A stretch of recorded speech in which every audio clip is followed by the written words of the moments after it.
بيان أزاني خوشويست دوباره السلام. سمعت السيد قبل الفاصلة. هناك سؤال بالاختصار، يعني هناك بعض من الناس يقولون بأن الإسلام يرفض التعددية ويعتمدون على النصوص الآيات، ومن يبتغي غير الإسلام دينا إلا الدين عند الإسلام، عند الله فقط الإسلام، وهكذا. ما جوابك على هذا السؤال؟ مثل ما تحدثت قبل قليل أن كل تفسير نص ما يمكن أن إنسان خالي الذهن إلى مسبوقات.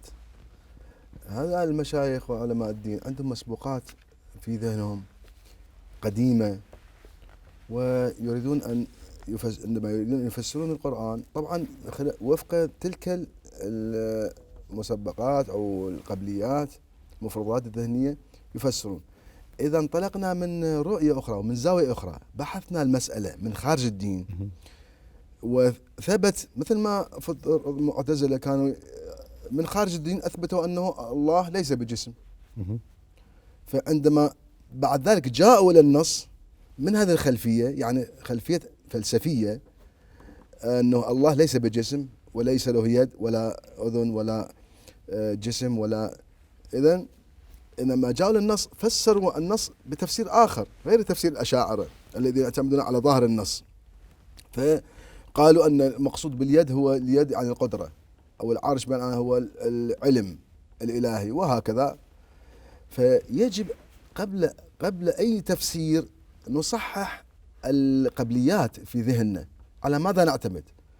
الشيعي يعتمد على مبادئ وأسس ذهنية مسبقة، فبعد ذلك ينطلق إلى تفسير القرآن. المفسرين المشايخ ما يلتفتون أنه كل تفسير كل فهم للنص يعتمد على هذه المسبوقات. المسبوقات أيضا ترتبط بالمصالح والمزاج والثقافة، كلها تصوغ هذه القبليات. الآن نحن ننطلق من خارج الدين ونشوف احنا مجتمع تعددي، ولا يمكن أن إلغاء الآخر، وهذه الحرب الطائفية أو هذه الكراهية اللي موجودة بين أتباع الأديان أو أتباع المذاهب. فنقوم بهذه القبلية، نأتي للنصوص القرآنية، نجد الكثير من النصوص تأيد التعددية، كما هم أيضا يجدون الكثير من النصوص تأيد الأحادية والحصرية. مثلا هذه النصوص تفضلت بها أنه أن الدين عند الله الإسلام، هم يفسرون على وفق مسبوقاتهم أنه الإسلام يعني هذا الإسلام المحمدي، يعني الإسلام الخاص. أما مع القبلية اللي احنا طرحناها نفهم من القرآن شيء آخر، الإسلام العام، الإسلام اللي هو جاء به الأنبياء كلهم. نوح يقول أنا من المسلمين، وموسى وإبراهيم ونبينا محمد، فكلها تقول يعني التسليم إلى الله. يعني تراجع التفاسير، هاي تفسير سورة آل عمران، هاي الآية في آل عمران يقول المقصود لغويا وقرآنيا هو التسليم القلب إلى الله. هذه كل الأديان تتشارك بهذه المفاهيم، يعني مو الإسلام الخاص، الإسلام العام. حتى يمكن الهندوسي أو البوذي أو التاوي أو إذا عنده إيمان بالله وعمل صالح، هذا أيضا يكون من المسلمين. هو بوذي بس هو يكتب عند الله من المسلمين. الله لا ينظر إلى الأسماء، هذا سني هذا شيعي هذا مسيحي، هذا يقول القرآن إن هي إلا أسماء سميتموها أنتم وآباؤكم ما أنزل الله بها من سلطان. المفروض الإنسان يسلم القلب إلى الله، هذا المسلم الحقيقي. أيضا آيات أخرى، مثلا الآيات أكو موردين 3 موارد في آيات نص أنه إن الذين آمنوا في المائدة وفي البقرة، إن الذين آمنوا والذين هادوا والنصارى والصابئين من آمن بالله وعمل صالحا فأولئك لا خوف عليهم ولا هم يحزنون. يعني شنو؟ يعني الإنسان الصابئي المسيحي المسلم إذا فقط آمن بالله وعمل صالحا. صريح الآية. لكن البعض يقولون يعني بأن الآيات اللي أنت جابت يعني منسوخ. لا، هذني الآيات واحدة آية في البقرة كلها في المدينة، الآية الثانية نفس النص إن الذين آمنوا والذين هادوا والنصارى والصابين، نزلت في المائدة، سورة المائدة آخر سورة نزلت عن النبي. لكن يعتمدون على الآيات الأخرى مثلا الآ- وقاتلوا الآيات في سبيل الله حق جهاده وقاتلوا الذين لا يؤمنون بالله واليوم الآخر. يمكن أنه توافق بين التوفيق بين النصوص ممكن، لأنه مثلا جهادهم يمكن أن يقوم ذولا معتدين، يعني الدفاع عن الإسلام والمسلمين يمكن يعني يصير مجال بين أنه المعيشة مع صلح وسلام وحقوق إنسان، مع هذه الآيات اللي تدعو للجهاد. نقول آيات في ظرف خاص وزمان خاص ومكان خاص، والهدف منها خاص أنه دفع الخطر عن الإسلام. الآن الإسلام لا يواجه خطر،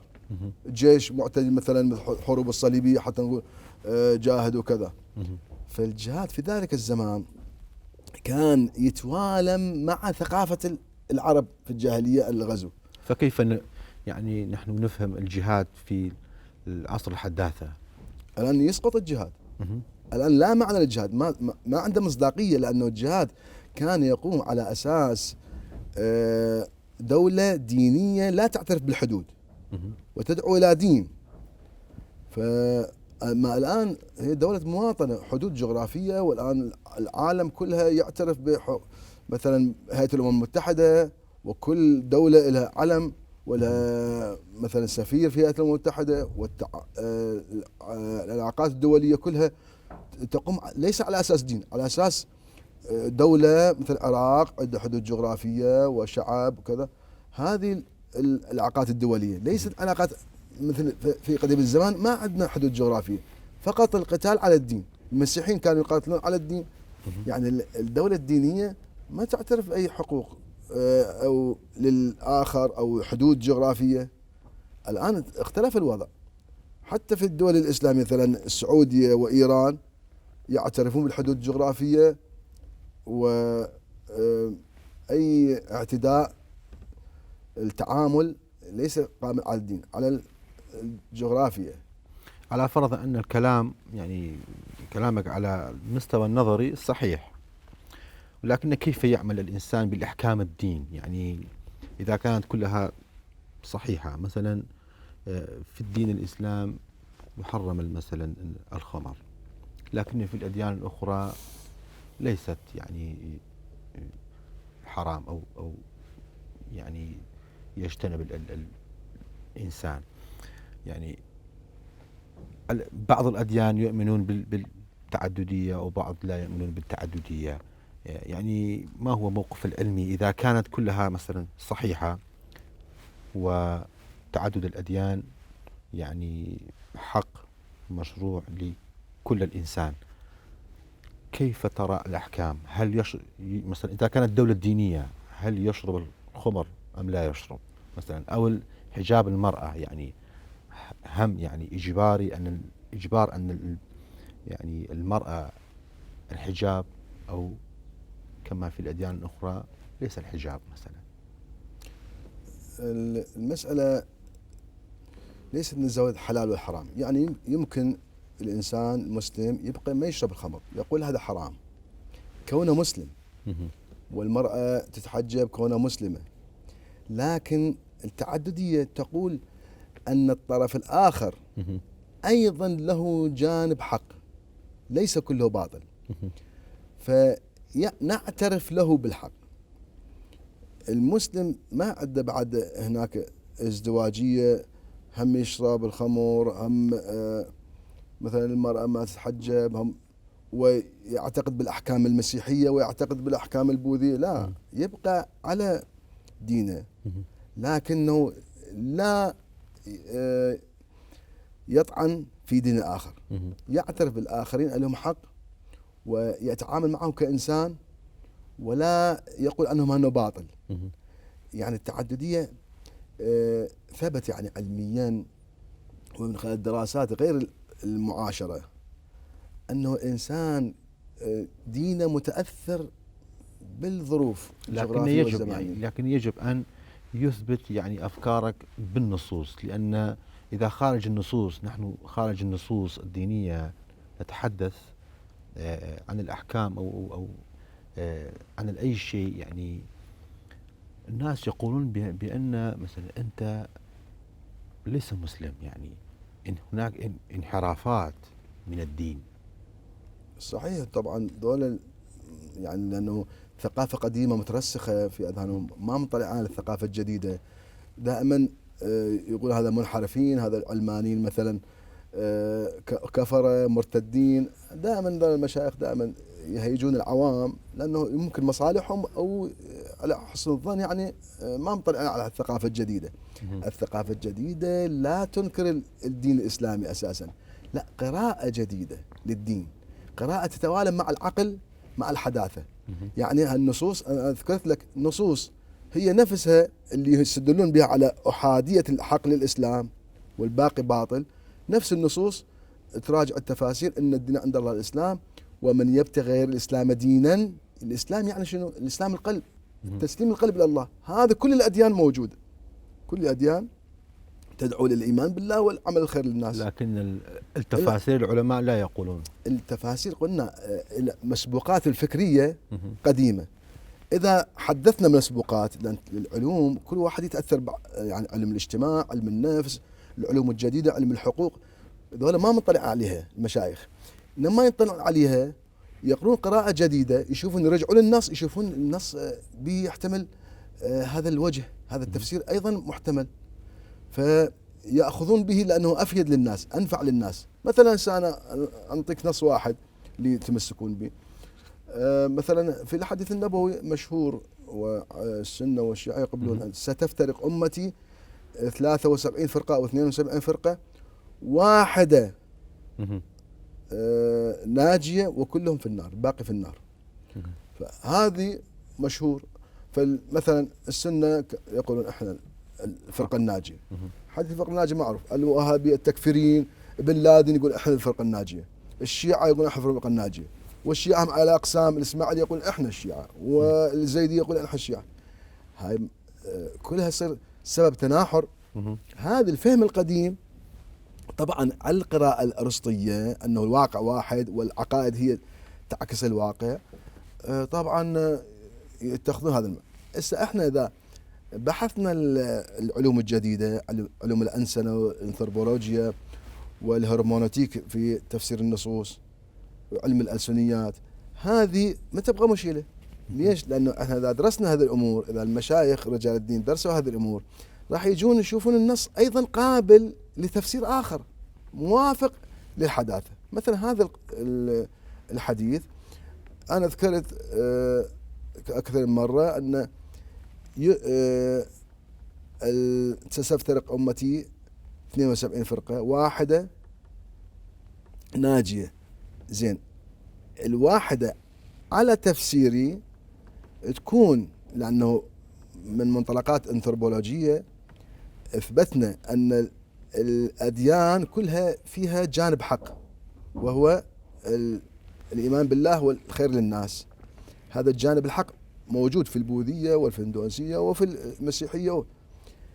إذا كان هذا الجانب الحق، ذاك الوقت نجي نفسر هذا الحديث النبوي على هذه المنظومة، نشوف يصير معنى آخر.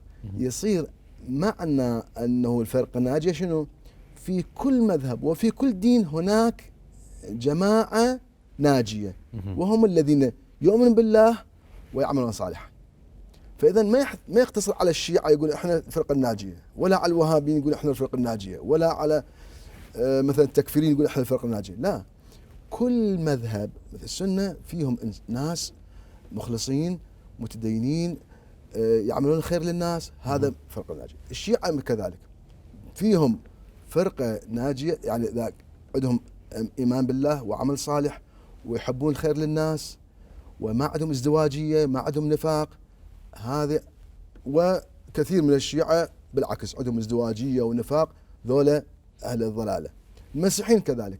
فإذا الفرقة الناجية ليست بمذهب معين خاص باسمه شيعي أو سني أو مسيحي، لا، من كل مذهب ومن كل دين هناك فرقة ناجية اللي تحمل هاي الصفات، أنه إيمان بالله وحب الخير للناس.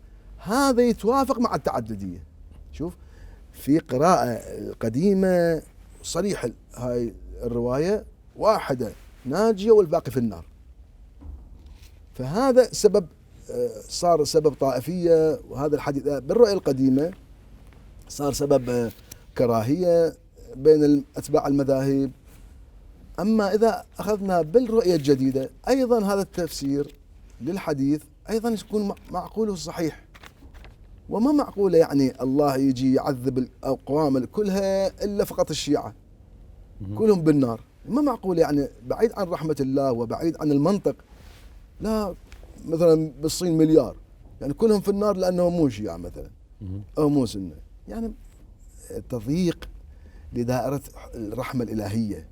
هذا إذا نظرنا الرحمة الإلهية الواسعة، إذا نظرنا كل الأديان الأخرى كلها باطلة في النار.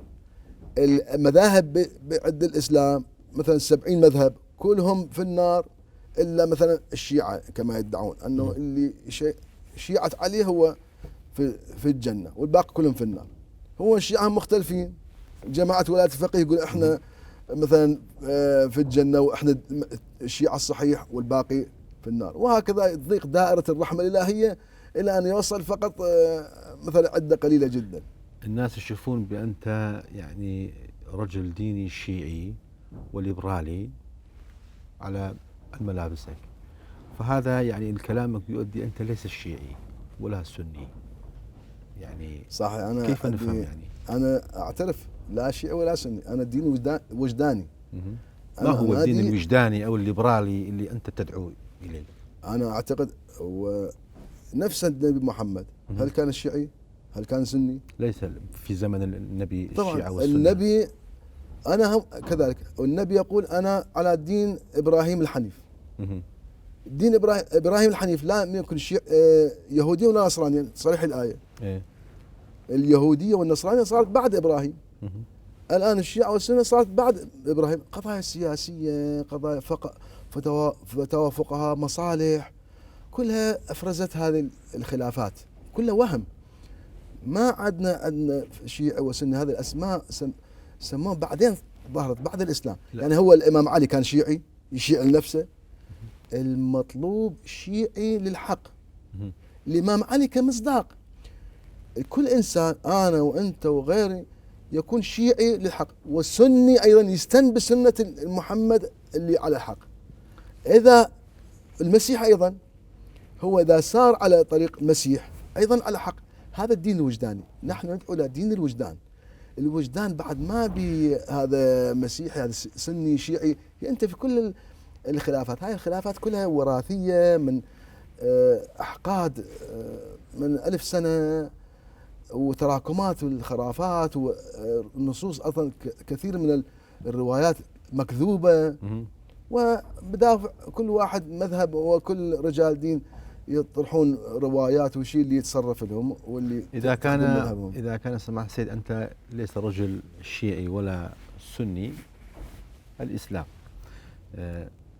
ما عندنا مشكلة ويا هذا الموضوع، لكن الدين الليبرالي يعني أنت تدعو إليه وأفكارك ورؤية يعني جديدة يرفضون كثير من العلماء والناس يعني أفكارك. وطبعا كما قال النبي اللهم اغفر لقومهم فإنهم يجهلون. أنا أقول انفتحوا على الحضارة الجديدة، انفتحوا حتى لو كانوا أعداء. النبي يقول خذ الحكمة ولو في الصين ولو من المنافق. الحكمة والعلم مطلوب. كما أنا في جامعات يدرسون طب، هذا ما في، هذا الطب ما في أنه هذا مسيحي هذا يهودي. هذا الطب هو طب. صناعة الطائرات ما عندنا طائرة مثلا مسلمة أو طائرة مسيحية. العلم علم، يجب أن يتعلموا وينفتحوا على العلوم الجديدة، علم الإنسان، علم الألسنيات، علم الهرمونوطيقيا، علوم التاريخ، كلها تأثر في تغيير نظرتهم للدين. هل نظرتهم للدين قديمة الآن ما تفيد. الآن صارت هذه النظرة القديمة صارت طائفية، صارت قتل على الهوية، صار فيها حتى في المسؤولين صار ازدواجية وصار نفاق وصار اختلاس الأموال، كلها باسم الدين. احنا نقول يا ناس تعالوا، خصوصا المشايخ، ادرسوا العلوم الجديدة، اخذوا الكثير في فائده للناس، في فائده للاسلام. الان الاسلام بالله عليك انه هذا الارهاب اللي صار يعني جهل وتشدد، كم اساء الاسلام. الان ملايين مليارات الناس يسمعون مسلم يعني ارهابي، يعني اساءوا الاسلام بهذا التشدد، بهذا العقليه الضيقه. عندما ينفتح الانسان ويبلغ الدين الحقيقي، شوف الاسلام اسلام لطيف، اسلام انسانوي.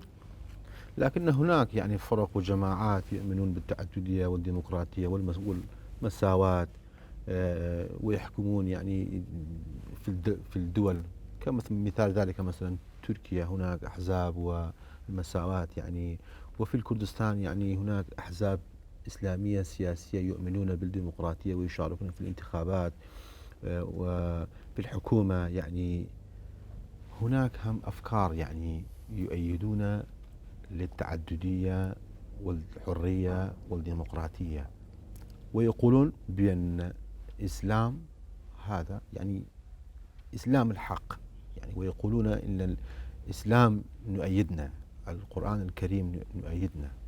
صحيح، إذا كان نظرتهم، أنا أدعو حتى حزب إسلامي مثل الحزب المسيحي الديمقراطي مثلا في الغرب، هذا طبيعي. إذا كان قصدهم من الحزب الإسلامي تطبيق أحكام الشريعة، هذا الخطأ وهذا الخطر. خطر على كافة، على الدين خطر، وعلى الحكومة خطر، وعلى الشعب خطر. يعني يريدون مفاهيم قديمة يطبقوها الآن، وأحكام قديمة كان صالحة للنظام القبلي البدائي الآن يطبقوها، ويستغلون الديمقراطية. يعني هو يقولون احنا ديمقراطيين، بس عندما يوصلون الحكم يستولون حكم ويضغطوا على الناس ويطردون الديمقراطية. يعني أنت لا تؤمن بالجنة والنار؟ لا، خليني أكمل شو اسمه. الآن في النظرية الجديدة، إسلام إذا كان إسلام وجداني، يعني الإيمان اللي دخل في الحكومة، إنسان يصير حاكم أو يصير وزير، يصير وجداني، ما يختلس، ما يغش، ما يفضل مصلحته على مصلحة الشعب. هذا المطلوب، هذا أحسنت، هذا إسلام وجداني نحن نقول به، نحن ندعو له أيضا. أما أعتقد يعني الأحزاب الإسلامية بعد ما وصلت إلى حد النضج، مثل أحزابنا الدعوة، المجلس الأعلى، تيار صدري، ما بلغوا بالنضج اللي يفهمون واقعا التعددية شنو، الديمقراطية شنو. بينما الديمقراطية فقط آلية استخدمت حتى للوصول إلى السلطة. يعني من كلماتهم دائما يذكرون يعني أنه هاي مرحلة وإحنا نريد تطبيق الإسلام. هذه نقول يحتاج وقت حتى هذه الثقافة، يعني هاي مو سنة سنتين. كلامك يؤدي إلى أن الإنسان في هذا العصر أو العصر الحداثة يعني لا يعني يحتاج إلى الكتب المقدسة. لا بالعكس، يعني كثير من الغربيين أيضا والعلمانيين عندما صاروا علمانية، يعني علمانية فصل الدين والأخلاق كلها، يعني فصل الدين عن الأخلاق، فصل الحقوق عن الأخلاق، فصل السياسة والاقتصاد، كله ما بقى شيء للدين. يقول إذا ما نحتاج للدين. يعني يتصورون أن الدين فقط هذه الأمور العلوم. نحن نقول أيضا فصل الأخلاق، فصل الحقوق، فصل القوانين، فصل السياسة عن الدين. لكن الدين يبقى يضفي معنى على حياة الإنسان.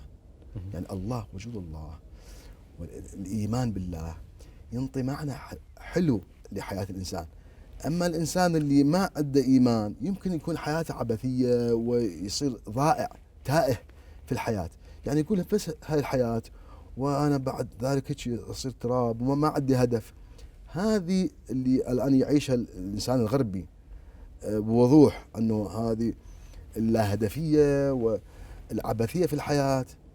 أنا أقول الإيمان والدين ضروري لإصباغ معنى على حياة الإنسان.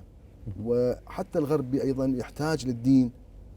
والآن يذكرون رجال الدين أيضا يقولون أن القرن 21 قرن الرجوع الإنسان إلى الدين.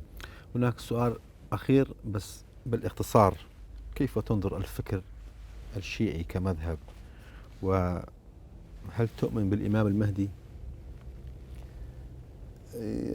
كفكر كمذهب، كل المذاهب كل الأديان فيها حق وفيها باطل، فيها أفكار ما أنزل بهم سلطان، فيها أفكار صحيحة. يعني أنا ما أتحدد وأحجب نفسي في المذهب الشيعي، وأدري كثير من الأمور باطلة وخرافية في عند الشيعة. حتى عند السنة أيضا كل إنسان يجب أن يعمل على إصلاح مذهبه من الشوائب وهالركام الرسوبات 1400 سنة والتدخلات السلطة. فإذا أولا ندرس الحداثة والعلوم الجديدة، ثانيا نعمل على تهذيب مذهبنا. وكذلك علماء السنة مو مشغولين، السنة ضد الشيعة، والشيعة يستنزفون طاقاتهم ويشوفوا فضائيات، واحد ضد الثاني. الفضائيات الشيعية ضد السنة، كل واحد يطلع معايب الثاني. الحديث النبوي حتى في الإنجيل أنه إنسان يهتم بمعايب نفسه يلتهي عن عيوب الآخرين. إحنا يجب أن نصلح مذهبنا، السنة يصلح مذهبهم، مو كل واحد ينظر إلى معايب الآخرين وهو ينسى معايبه، هو عنده معايب أكثر من الآخرين. شكرا لحضورك. رغم أن هناك بعض من الناس يؤيدونك وبعض من الناس لا يقبلون أفكارك، لكن نحن عندنا منبر حر ليعبر عن رأيك، وشكرا لحضورك. أشكركم كثيرا. بلان أزان خوش شویست هاتی نکوتای القی امزارمان تا القیشتر هشادون سرکوتو.